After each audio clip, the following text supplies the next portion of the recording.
पूछते हैं कि हम और वो कबीलाई लोग एक क्यों नहीं हैं, तो उसका मैं छोटा सा आंसर करना चाहता हूं कि 9 साल की कन्या के पैर पूजने वाले और 9 साल की कन्या के पैर उठाने वाले कभी एक नहीं हो सकते।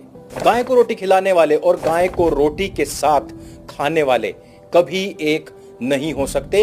यत्र नार्यस्तु पूज्यन्ते रमन्ते तत्र देवता कहकर महिलाओं का सम्मान करने वाले और महिलाओं को सिर्फ और सिर्फ सामान समझने वाले एक नहीं हो सकते।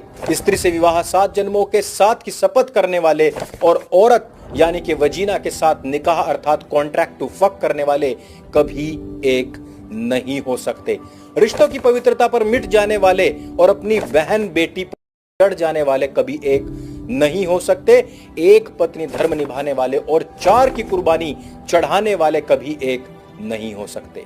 तमसो मां ज्योतिर्गमय कहकर सूर्योदय के पूर्वोन्मुख होकर प्रार्थना करने वाले और अंधेरा कायम रहे की भावना से पश्चिमोन्मुख होकर तशरीफ उठाने वाले कभी एक नहीं हो सकते। अखंडित प्रतिमाओं को तिलक करने वाले और 27 टुकड़ों में खंडित काले पत्थर को चूम कर झूठा करने वाले कभी एक नहीं हो सकते। पूर्ण चंद्रमा की उपासना करने वाले और कटे हुए चांद की उपासना करने वाले जिनकी शुरुआत ही काट छांट से होती है वो कभी एक नहीं हो सकते। अनकट वाले अखंड शरीरधारी और खंड खंड कटवाधारी कभी एक नहीं हो सकते।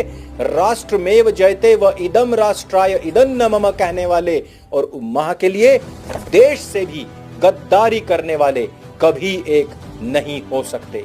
दिन की शुरुआत पूजा पाठ से करने वाले और दिन की शुरुआत मारकाट से करने वाले कभी एक नहीं हो सकते।